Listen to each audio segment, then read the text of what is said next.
할렐루야. 네가 바라는 것이 무엇이냐? 라는 제목으로 열왕기서 7번째 말씀 여러분들과 함께 살펴보고자 합니다. 갈멜산에서의 사건은 이스라엘 민족과 아합에게 정말 충격적인 사건이었습니다. 450명의 바알신을 숭배하는 예언자들이 죽임을 당했습니다. 그리고 3년이 넘도록 오지 않던 비가 땅에 쏟아졌습니다. 그 비를 맞으며 궁궐로 돌아가는 아합의 마음이 아주 불편했을 것입니다. 자기가 직접 하나님의 불이 제단에 내리는 것을 보았습니다. 그리고 그것을 보고 모든 백성들이 일제히 땅에 엎드려 절하면서 여호와께서 진정한 신이시다라고 외치는 소리를 들었습니다.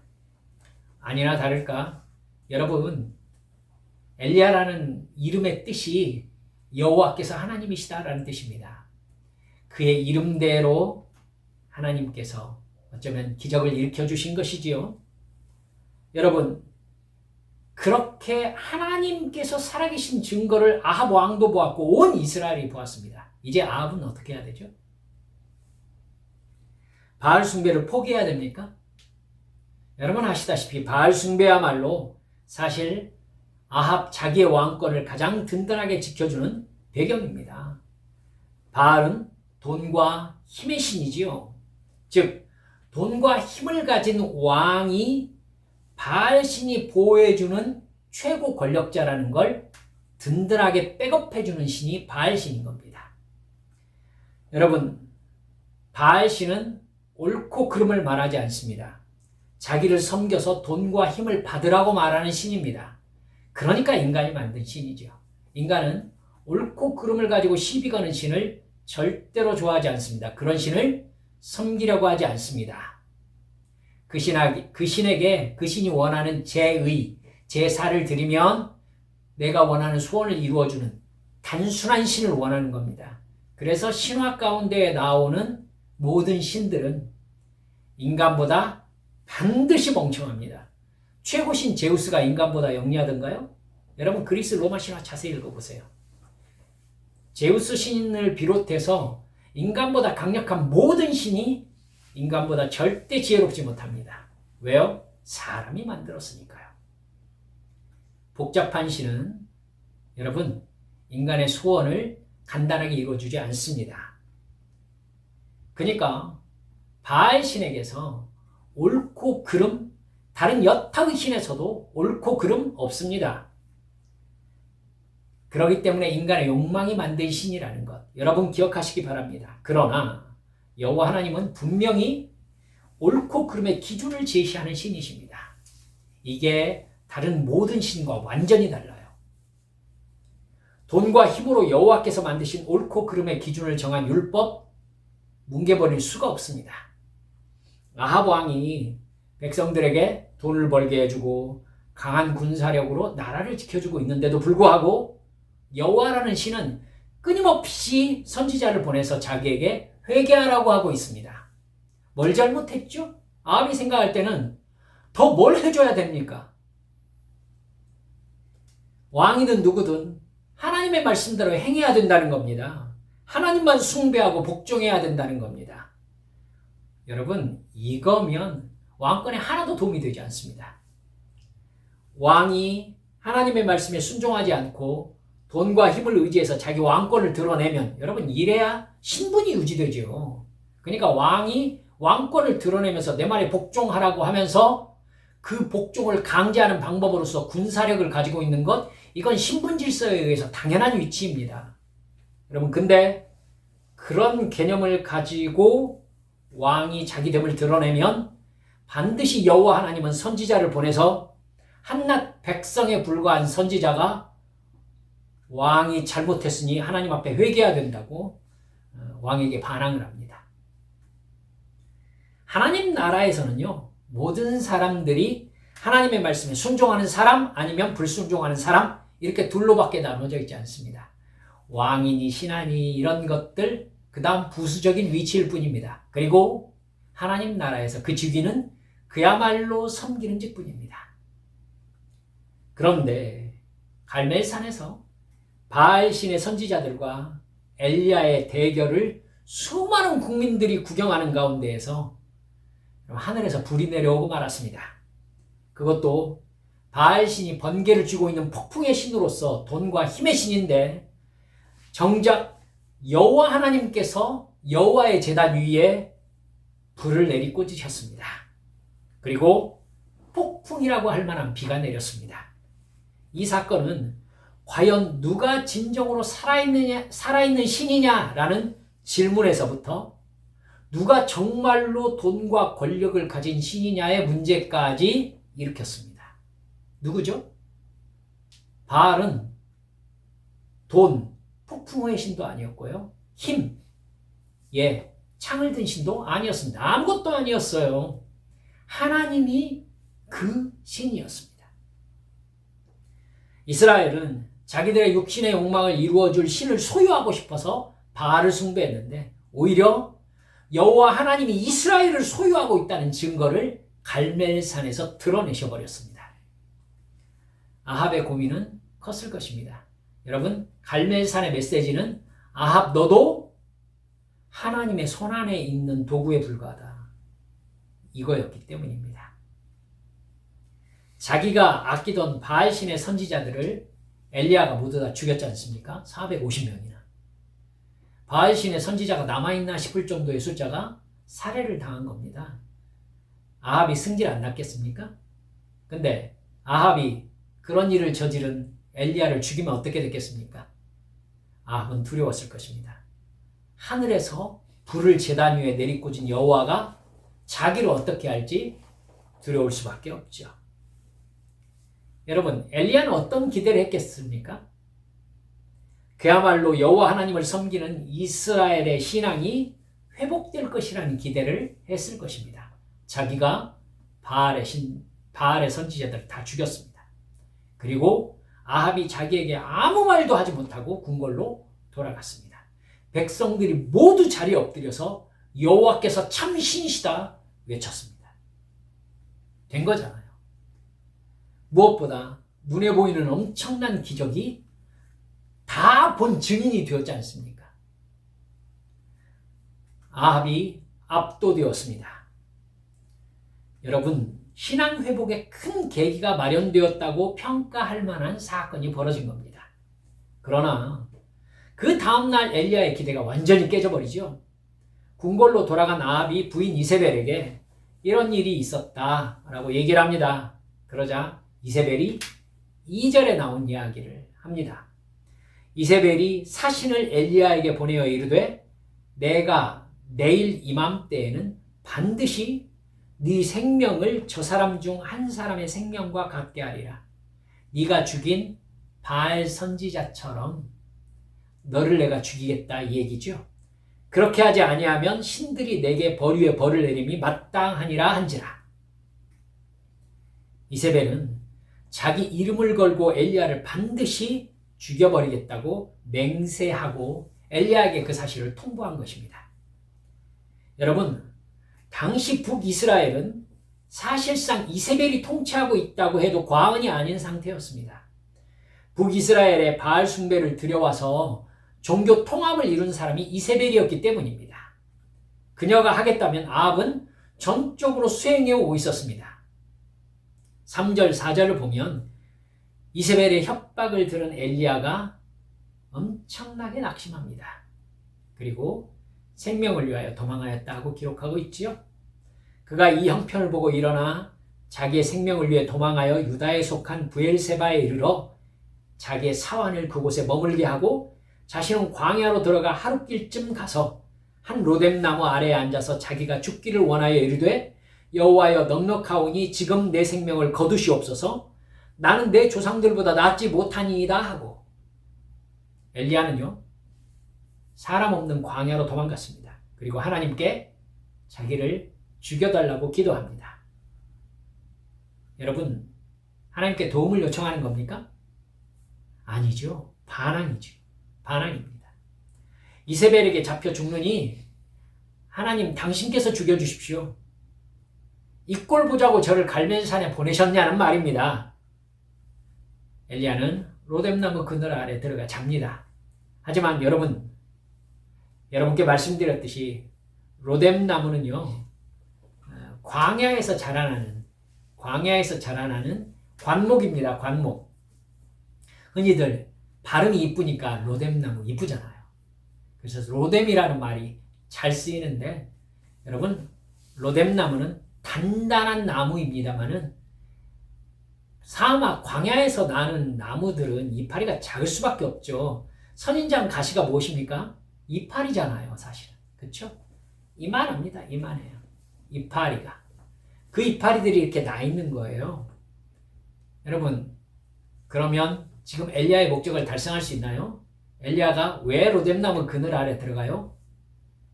햇빛을 피하기 위해서 아니겠습니까? 근데요, 로뎀나무는 그늘을 그렇게 진하게 만들지 못합니다. 간신히 햇볕을 살짝 가린다. 이 정도. 즉, 햇볕에 드러나 있으나 그늘 아래 들어가 있으나 별로 다를 바가 없는 나무가 로뎀나무입니다. 여러분, 그러니까 사실은 엘리야가 로뎀나무 그늘 안에 누워있는 것은요, 사실은 비참한 장면인 거예요. 자기 연민이 느껴지는 장면인 것이죠. 여러분, 거기에서 차라리 죽여주세요 이러고 있습니다. 왠지 저는 마음 이해가 갈 것 같은데요. 엘리야에게 천사가 옵니다. 그래서 엘리야를 깨워요. 일어나 보니까 머리맡에 숯불에 구운 떡과 물이 한 병 있었습니다. 무슨 뜻입니까? 그만하라는 거죠. 네, 그만하라는 겁니다. 그러나 그걸 먹고 마신 엘리야가 다시 로뎀나무 그늘 아래 들어눕습니다. 천사가 다시 와서 일어나서 먹으라고 합니다. 엘리야가 일어나서 음식을 먹습니다. 그리고요, 40일 밤낮을 걸어서 호렙산에 도착했다고 되어 있습니다. 40일 밤낮, 여러분, 40일 동안 음식을 먹지 않은 거예요. 하나님께서 주신 음식으로 40일 동안 먹지 않고 여러분 호렙산에 도착한 것입니다. 이스라엘 출애굽 1세대가 10계명 돌판과 율법을 받았던 장소입니다. 즉 이스라엘 백성들이 하나님의 백성이 된 곳이 바로 호렙산이죠. 하나님은 이스라엘의 하나님이 되고 이스라엘은 하나님의 백성이 되겠다고 맹세한 장소입니다. 그 산의 중간쯤에 엘리야의 동굴이라는 곳이 아직도 있다고 합니다. 그 굴에 들어가서 머물렀는데 하나님께서 그에게 말씀하십니다. 엘리야야, 네가 어찌하여 여기에 있느냐? 10절에서 엘리야가 이렇게 대답합니다. 저는 이제까지 만군의 주 하나님만 열정적으로 섬겼습니다. 그러나 이제 이스라엘 자손은 주님과 맺은 언약을 버리고 주님의 제단을 헐었으며 주님의 예언자들을 칼로 쳐서 죽였습니다. 이제 나만 홀로 남았는데 그들은 내 목숨마저도 없애려고 찾고 있습니다. 자기가 여기에 있는 이유가 충분하다는 것이죠. 나는 여기밖에 갈 곳이 없다는 것이죠. 저는 나가면 죽습니다라는 말이죠. 여러분, 살짝 생각하셔야 됩니다. 비가 오지 않던 3년 반 동안 아합은 엘리야를 죽이려고 찾았었습니다. 그러나 하나님이 엘리야를 아합에게 붙이지 않으셨습니다. 아합은 엘리야를 찾을 수가 없었어요. 하나님의 보호 아래 있었단 말입니다. 여러분, 여태껏 그렇게 살았는데 새삼스럽게 나가면 죽는다고요? 지금 엘리야가 어떤 마음인 겁니까? 하나님 앞에 섭섭한 겁니다. 반항하는 마음인 거지요. 엘리야는 하나님을 지금 원망하고 있습니다. 자신은 하나님만 섬긴 사람이라는 것이죠. 아합과 이세벨이 선지자들을 다 죽이고 나 하나 남았는데 갈멜산에서 하나님의 임재를 경험하게 한 나까지 찾아 죽이려고 한다는 것입니다. 이 상황은 하나님 책임이라는 말이죠. 나는 잘못이 없다는 말입니다. 내가 뭘 그렇게 잘못했냐는 거죠. 하나님, 왜 상황을 이 지경으로 만들어 오시냐는 것입니다. 하나님이 해결해 주시지 않으시려면 차라리 하나님 손으로 죽여달라는 겁니다. 그러자 11절에 보면은요, 여러분, 하나님께서 엘리야에게 이렇게 말씀하세요. 너는 나가서 여호와 앞에서 산에 서라. 하나님 앞에 서라. 자, 보세요. 엘리야가 굴 바깥으로 나가서 하나님 앞에 섰을 때 여호와 하나님께서 엘리야 앞으로 지나가셨다고 나옵니다.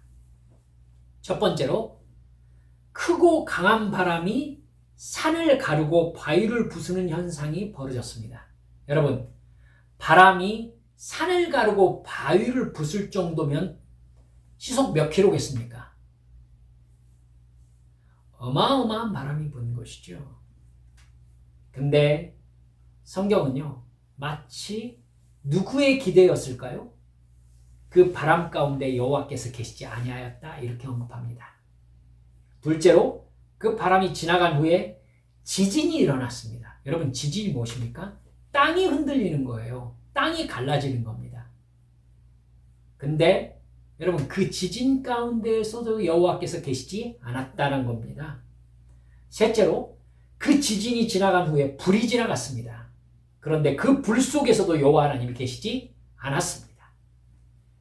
그리고 그 불이 지나간 후에 부드럽고 조용한 소리, 성경에서는 세미한 소리, 가늘새 약할 미자잖아요. 세미한 소리가 들렸습니다. 여호와 하나님의 임재는 부드럽고 조용한 음성으로 나타나신 것입니다. 무슨 뜻일까요? 엘리야는요, 상황에 분노했습니다. 하나님이 나를 사랑하신다면, 내가 정말 하나님의 선지자라면 아무리 적어도 이세벨에게 잡혀 죽는 상황까지는 생겨서는 안 되는 거 아닌가? 기껏 바알 선지자들을 죽여서 이스라엘의 여호와 하나님을 예배하며 순종하는 신앙의 부흥이 일어날 거라고 기대했는데, 나는 최선을 다했는데 이제 하나님께서 맡아주셔야 되는 것 아닌가 싶은 겁니다. 그런데 자기 눈앞에 발생한 일은 너무나 초라했습니다. 갈멜산의 기적이 언제 일어났냐는 듯이 이전 상태로 완전히 돌아가 버린 것이죠. 이세벨의 세상인 겁니다. 여전히 여호와 하나님의 세상이 올 거라고 생각했는데, 나는 뭡니까? 나는 하나님 앞에 어떤 의미냐고 묻고 싶은 거예요. 하나님, 저 뭐예요? 어쩌자는 겁니까? 이러고 싶은 겁니다. 그래서 엘리야는 자기를 하나님 앞에 변호하고 있어요. 제가 누구보다도 하나님을 향한 열정이 강한 사람 아닙니까? 이렇게 물어보는 겁니다. 이 상황에서 내가 더 뭘 하기를 바라시냐는 것이죠. 하나님은 이 상황을 그냥 보고만 계시겠냐는 겁니다. 이게 뭐냐는 항의죠. 엘리야가 어떤 하나님을 기대하고 있습니까? 여러분, 산을 쪼개고 바위를 부술 만큼 강한 바람과 같은 하나님의 역사를 엘리야는 기대하고 있는 겁니다. 하나님 뭐하고 계십니까? 이 배은망덕한 것들 쓸어버리시지요. 하나님이 하나님이신 것을 드러내버리시지요. 이러고 싶은 겁니다. 강한 바람과 같이 임재하시라는 겁니다. 여러분, 이 상황을 송두리째 흔들어서 뒤집어 버릴 만큼 강력한 지진 같은 하나님의 임재 나타내 주시라는 겁니다.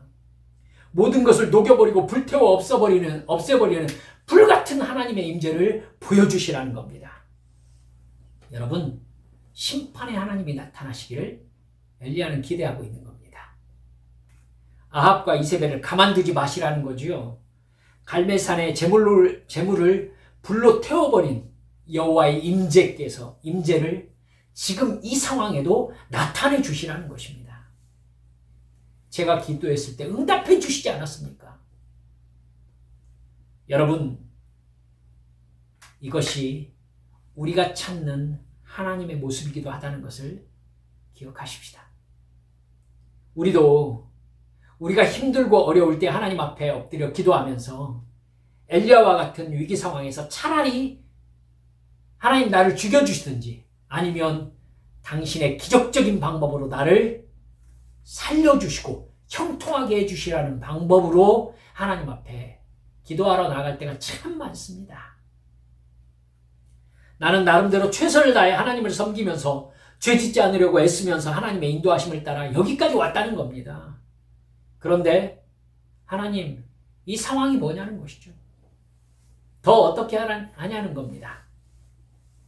왜 사업에 실패하게 내버려 두십니까? 왜 그 사람이 나에게 이렇게 나쁜 짓 하도록, 나를 배신하도록 허락하셨냐는 겁니다. 왜 건강이 무너지게 하셨습니까? 왜 그 나쁜 사람이 자기 마음대로 나를 다루도록 내버려 두십니까? 하나님, 누군가가 나를 마음대로 자기 마음대로 다룰 때 그 상황에 휩쓸려가는 그 마음의 비참함을 아십니까? 하나님, 이세벨이 나를 죽이려고 한다고 내가 여기까지 와가지고는 엎드려서 나를 차라리 죽여달라고 하는 이 마음을 하나님 알고 계십니까? 이 마음이죠. 저는 하나님께 뭡니까? 하나님 저를 정말로 사랑하시는 게 맞습니까? 저에게 어쩌라고 하시는 겁니까? 이제 내가 해야 될 일이 뭡니까? 막막합니다, 주님. 저를 도와줄 사람은 한 사람도 없고 저는 그냥 고아처럼 버림받은 것 같습니다. 저에게 하나님은 어떤 하나님이십니까? 이 질문을 지금 엘리야가 하나님 앞에 하고 있는 겁니다. 그렇게 부르짖으면서 나를 구원해 주시라고, 이 상황을 해결해 주시라고, 하나님이 저를 사랑하시는 증거를 보여주시라고 간구하고 있는 거지요. 강한 바람과 같은 하나님, 지진처럼 두려움 가운데 내 편이 되어주시는 하나님을 보여주시라는 겁니다. 불과 같은 하나님의 역사로 하나님이 나를 사랑하고 계시는 증거를 나와 다른 사람들에게 보여주시라는 겁니다. 하나님이 내 편이시라는 증거 좀 나타내 주시라는 겁니다. 이때야말로 하나님께서 강한 바람과 지진과 불과 같은 하나님으로 등장하실 때라고 하나님께 간구하고 있는 것이죠. 갈멜산에서 엘리야의 하나님이 나의 하나님이셨던 것, 나도 믿습니다. 우리도 기도하지 않습니까? 그러나 여러분과 저 그리고 엘리야를 만나러 오신 하나님은 강한 바람이나 지진이나 불 가운데 계시지 않았다라고 성경이 얘기하고 있는 겁니다. 그런 하나님으로 나타나 심판하시는 것은 하나님의 뜻이 아니라는 겁니다. 하나님은 그런 몰인격적이고 폭력적이고 강압적인 하나님으로 드러나시기를 바라지 않으십니다. 세미한 음성, 부드럽고 조용한 음성으로 나타나셔서 인격적인 대화를 통해 하나님의 뜻을 이해시키시고 하나님의 사랑을 깨닫게 하시고 생명의 창조주이시며 구원주이심을 알게 하시고 싶으시다는 겁니다. 돌이키는 자기 백성을 사랑하고 긍휼히 여기시는 하나님이시라는 거지요. 너는 지금 네 생각, 네 욕망을 이루기 위해서 하나님의 전지전능하심을 소환하고 싶은 마음이라는 겁니다. 예. 우리도 우리의 문제를 해결하기 위해서 하나님의 전지전능하심을 소환하고 싶을 때가 얼마나 많습니까? 그런데 하나님은 너는 지금 하나님을 섬기고 사랑하고 순종하고자 하는 것이 아니라 하나님을 내 뜻대로 이용하고 하나님에게 네가 역할을 주고 싶어하는 교만을 품고 있다고 말씀하고 계시는 거예요. 너의 그런 기도에 응답하기를 네가 바라는 것은 하나님이 하나님이시기를 포기하라는 간구라는 겁니다.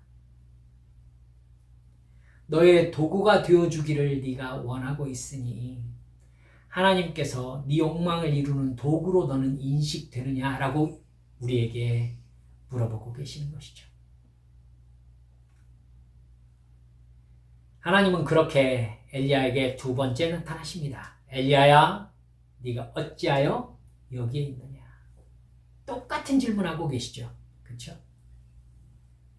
눈치 있는 사람이면은 하나님의 이 말씀으로부터 뭘 깨달았겠습니까? 아, 내가 여기 있어서는 안 되는구나. 지금 강한 바람과 지진과 불이 지나갔는데 하나님이 계시지 않았잖아. 아, 내가 그토록 바라던 것에 하나님의 임재를 하나님이 허락하지 않으셨구나. 하나님은 그런 방법으로 당신의 백성을 지금 대하고 싶지 않으시구나. 그러면 내 생각을 놓아야죠. 그렇죠? 내 생각을 부인해야죠. 아, 내가 하나님이 있으라는 곳으로부터 지금 떨어져 있구나. 하나님이 원하지 않는 자리에 내가 지금 있구나. 그래서 자꾸 네가 왜 여기 있느냐고 물으시는구나. 눈치 있으면 금방 알 수 있는 건 아니겠습니까? 그런데 고집센 엘리야가 여러분 성경 한번 보세요. 그냥 토시 하나 토시 하나 틀리지 않게 이전과 똑같이 대답합니다. 나는 하나님만 열정적으로 섬긴 마지막 남은 선지자입니다. 근데 하나님을 배신한 그들이 나를 찾아 죽이려고 합니다. 그러자 엘리야의 이 두 번째 대답을 들은 하나님께서요, 16절에 이렇게 말씀하세요. 아벨 모올라 출신인 사밧의 아들 엘리사에게 기름을 부어서 내 뒤를 이을 선지자로 세워라. 선지자로 세워라. 여러분, 엘리야의 뒤를 이을 선지자를 세우라는 겁니다. 엘리사라는 것이죠. 저는 사실 이 말을 들었을 때 엘리야의 마음이 쿵 하지 않았을까라고 저는 솔직히 생각하고 있습니다. 엘리야가 기대한 상황이었겠어요? 엘리야가 지금 하나님 뭐하고 계세요? 너 선지자 이제 그만해라 라고 말하고 계세요. 그만해라. 너의 선지자 직분을 엘리사에게 넘기라는 겁니다. 여러분, 제가 직장 다니고 있는데 제가 만약에 부장이었다고 합시다. 유부장, 사장이 저한테 그래요. 유부장, 일 그만두게. 김 부장을 자네 자리에 세우겠네. 이러면 저는 지금 어떻게 된 거예요? 해고당한 거예요. 해고당한 거. 하나님이 엘리야를 선지자 직분에서 그 다음 하지 않겠습니다. 그리고 하나님께서요, 엘리야의 마음을 두 번째 내려앉게 하십니다. 18절에서 나는 이스라엘에 7,000명을 남겨놓을 텐데 그들은 모두 바알에게 무릎을 꿇지도 아니하고 입을 맞추지도 않은 사람들이다. 지금 엘리야가 하나님 앞에 이렇게 당당하게 내가 어떤 사람입니까? 라고 말할 수 있는 근거가 뭐였습니까? 이스라엘 가운데 하나님을 섬기는 사람 누구라고요? 나 하나 남았다고요. 이랬어요. 근데 하나님이 뭐라고 하세요? 너 하나님을 어떻게 보는 거야?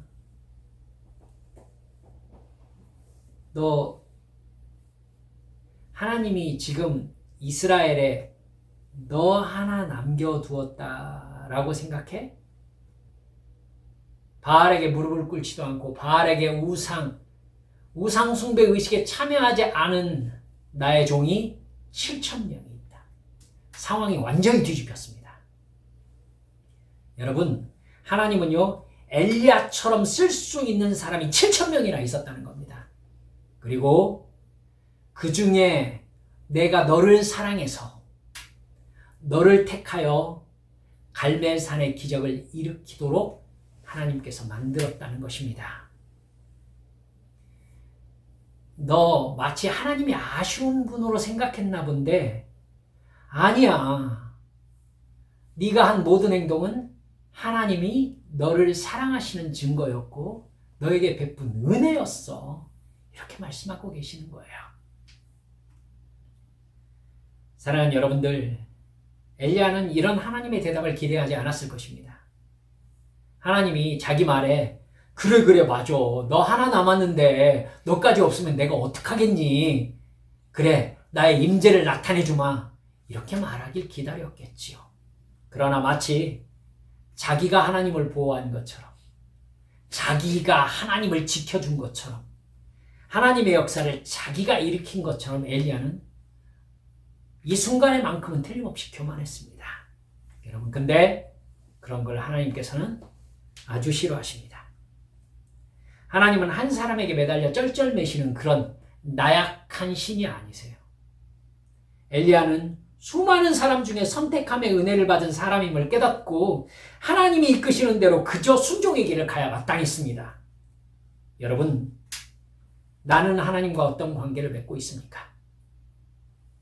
때때로 내가 기도 많이 한다고, 내가 믿음이 좋다고, 내가 헌신과 봉사 많이 한다고, 내가 능력 받았다고 하나님의 능력을, 하나님의 전지전능하심을 소환할 수 있는 전세낸 것 같은, 하나님을 전세낸 것 같은 착각을 하는 사람들이 있습니다. 하나님께 붙잡힐수록 더욱더 겸손해야 합니다. 그래야 나에게 임한 것이 내가 잘나서 하나님이 쓰신 게 아니라 하나님의 은혜였구나라는 걸 깨닫습니다. 그리고 하나님께서 내 삶을 끝까지 책임져 주심을 믿게 되는 것입니다. 이게 뭐냐고 소리치는 순간 하나님이 우리에게도 틀림없이 물으십니다. 유목사야, 네가 왜 여기에 있느냐? 왜 여기에 있느냐? 여러분, 어디에 계십니까? 하나님, 이게 뭐예요? 하나님, 제가 기대했던 건 이게 아닌데요. 너는 왜 거기에 있느냐? 여러분, 하나님이 위치를 몰라서 물으시는 겁니까? 너의 영적 상태가 왜 거기에 있느냐? 그렇게 물으시는 겁니다. 여러분, 하나님이 똑같은 질문을 다른 사람에게 했던 성경 기록이 있습니다. 기억나십니까? 하나님은 선악과를 따먹은 아담에게 똑같은 질문을 하셨습니다. 아담아, 네가 어디에 있느냐? 같은 말입니다. 네가 왜 거기에 있느냐? 너와 나의 관계는 왜 이런 상태냐? 이렇게 묻고 계시는 겁니다. 사랑하는 성도 여러분들, 우리도 예수님처럼 아버지 하나님, 제 뜻대로 마옵시고 오직 아버지의 뜻이 이루어지기를 원합니다. 하나님의 아들도 아버지께 이렇게 말씀드렸습니다. 여러분, 우리 또한 그렇게 간절히 기도하며 여전히 순종의 자리에 있으시기를 주 예수님의 이름으로 간절히 축원합니다. 우리 함께 기도하십시다. 사랑하는 성도 여러분들, 엘리야와 하나님과의 관계, 분명히 특별한 관계였습니다. 하지만 오늘 우리가 읽은 이 부분에서만큼은 엘리야는 하나님과의 관계에서 뭔가 큰 착각을 하고 있음을 발견할 수 있습니다. 여러분, 부끄럽지만 저도 하나님 왜 이렇습니까? 라고 마치 항의하듯이 하나님께 따져 물었던 때가 있었습니다. 그때 하나님께서 저에게도 유목사, 네가 왜 여기에 있느냐라고 물으셨습니다.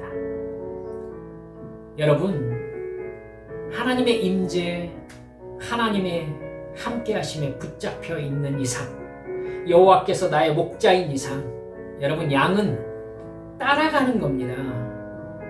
양은 목자에게 왜 이리 갑니까? 라고 물어볼 권리가 없습니다. 그렇게 물어보는 양은 한 마리도 없어요. 앞을 바라보고 데려가시는 분은 목자입니다. 하나님이시지요. 왜 사망의 음침한 골짜기로 왔습니까? 여러분, 이건 우리의 권리가 아닙니다. 주여, 어디로 가시든지 당신이 가시는 곳에 저도 갈 뿐입니다. 주님, 인도하옵소서. 할렐루야. 이 시간 기도하시면서 주여, 제가 그 믿음으로 끝까지 우리 주님만 따라가며 주의 임재로 기뻐할 수 있는 참된 믿음의 사람으로 성숙하게 하여 주시라고 주님 앞에 함께 통성으로 기도하시겠습니다. 기도합니다. 아버지 하나님,